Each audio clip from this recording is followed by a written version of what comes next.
the latest on the property market. Here's a review of Q1 of 2025. The year started off with momentum from Q4 of 2024, but ended with the US's Liberation Day tariffs. Trump has imposed tariffs of up to 145% on certain Chinese goods. In response, China has retaliated with 125% of tariffs on US goods. He has also introduced a baseline 10% of tariffs on most countries except China. But for now, he has also introduced a 90-day pause which should last until July for most countries except China.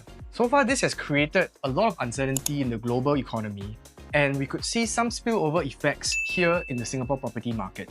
So I've also created a video in my monthly video series to dive deeper into the effects of the US tariffs, so stay tuned. The good news is, however, at the time of this recording, both US and China seem to want to explore ways of de-escalating the tariff war, with Trump looking to cut back on some of the tariffs imposed on China. The government has already set up the Economic Resilience Task Force to assess the tariff impacts and plan ahead. Hopefully, this will help maintain business confidence and jobs in Singapore. The Ministry of Trade and Industry has also lowered the full-year economic growth forecast from 1 to 3% to 0 to 2% in 2025. However, it is important to note that Singapore's economy is still expected to grow this year, and the government has not forecasted a recession. So I've charted out the property price index in blue and the annual GDP growth in green since 2009. So there are only 2 years that Singapore experienced a full-year negative growth. 2009 during the global financial crisis and 2020 during COVID. However, in each of the year after, you can see that Singapore has always bounced back much stronger. In 10 out of the last 17 years, you see that GDP growth has exceeded 2%, shown by the black dotted line over here. This gives us some context as to how a 0 to 2% economic growth for 2025 will fare historically. It is on the weaker end of the scale.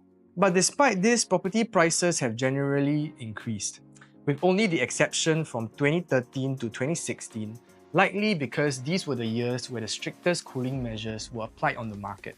So isn't this a good time to enter into the property market? Next, let's take a look at the latest data from the Urban Redevelopment Authority. Last quarter, all three asset classes continued to grow in prices. At current rates, you can see that the gap between the HDB and condo market has become quite narrow. The last time that this happened was in the 2010s. So for HDB owners, I think this is a good time to cash out on the profits that you have made, especially if you're looking to enter into the private market. When we look at transaction volumes, if this continues for the remaining year, full-year transaction volumes will be equivalent to last year across all three asset classes. Now on growth rates, the private market has started to consolidate to its longer-term average growth rate, with the only exception being the HDB price growth. But how long can HDB prices continue to grow at this rate? Now let's take a look at HDB average prices across the entire island. The average price of a 4-room resale HDB currently island-wide is $665,000. You can see that the gap between the central HDBs as well as your outskirt HDBs is quite large. So HDB buyers, especially in the central region, need to be a bit more careful, as any further growth without the outskirts catching up will seem to be quite unsustainable. Next, on the condo market, looking at the average prices of 3-bedroom condos, the island-wide average is $2.1 million. Do take note that 3 bedrooms are generally split into the compact as well as the premium versions, where premium units are the bigger 3-bedroom unit type and tend to come with a yard and a WC as a helper's area. Therefore, these larger units will tend to be more expensive than this average price listed over here. Comparing the prices island-wide, we can see pockets of opportunities where you can get cheaper condos in the suburban areas, compared to the central region where prices have already exceeded $3 million on average.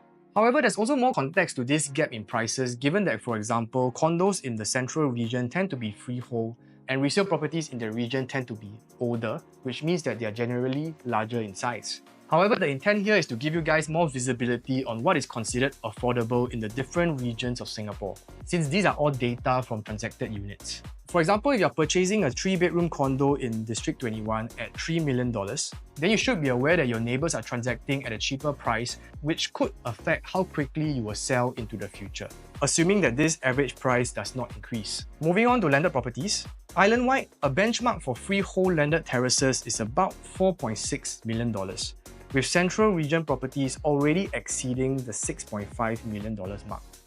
Cheaper districts are places like Upper East Coast, Seletar, Yio Chu Kang, and the Kovan Serangoon area. For semi-detached homes, you are looking at an average of $6.81 million, with central properties already crossing the $10 million mark.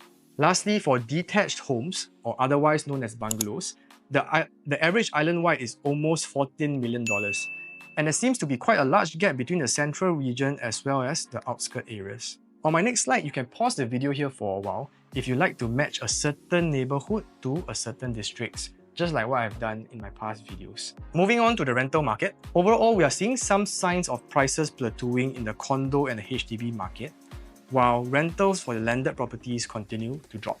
Looking at the transaction volumes, if transactions continue at this rate, we will be looking at approximately the same amount of rental transactions as compared to 2024. So the rental market continues to consolidate after the post-COVID bull run. I expect prices to minimally stagnate or to start growing as it trends towards its longer-term average of about 4% for the condo and HDB market.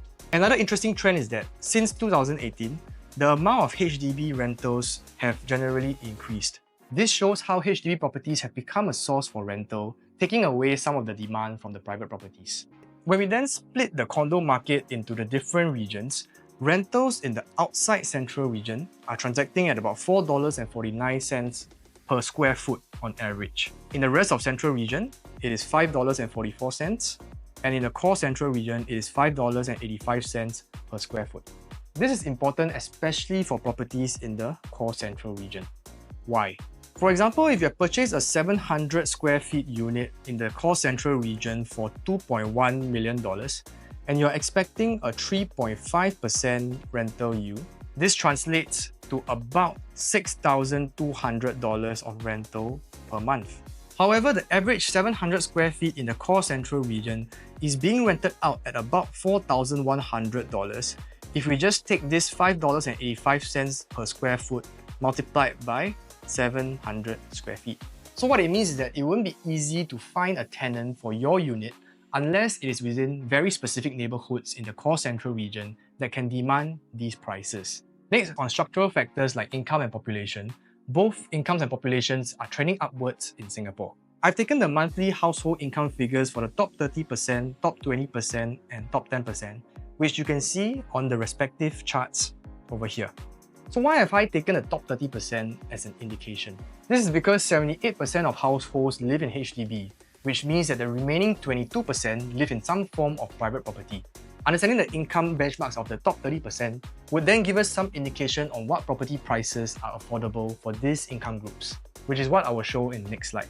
So assuming certain age group bands as well as putting the top 30% of income earners, these are the maximum purchase price that these people can afford. For example, someone in the age range of 35 to 39 and who is also in the top 20% of household income could afford a $2.21 million, whereas someone who is within 30 to 34 and in the top 10% can afford a $3.48 million property. How can this table be useful? For example, if you're looking to purchase a $3.2 million property, you just cannot be targeting a majority of people over here, which means that the criteria of the location that you choose will also have to be more stringent since only a small percentage of people can afford to be your target audience in the future. The other thing also to take note is that when you look at the population growth rate by the different age groups, a bulk of the population growth is from people who are between 30 to 39. I've not looked at people who are 50 and older because at that age group, the amount of loan that someone can take will be a lot lower compared to people in this age range. Therefore, if not for substantial cash injection, they will not be able to hit a higher purchase price. So in summary, I think it's a good time for buyers to consider entering into the market since that the economy is still projected to grow despite trade tensions around the world. In particular, it is a good time to transit into landed properties as the price increases have softened. For resale HDB buyers, be careful overpaying, especially for central HDB resale properties, as price increases cannot sustain at this pace forever. The other group of people that could come back into the market will be investors, as interest rates continue to fall and rentals continue to stabilize. This is good especially if you're holding on to a property that tends to cater more to an investor over an own-stay buyer. In the condo market, I expect outside central region resale properties to pick up. while new launch buyers should start to look at central properties given the upcoming supply in the market. If you found this video useful, please help to give me a like and subscribe so that it can be shown to other audiences who could benefit from the information stated here. Wishing everyone a good quarter ahead. See you in the next one.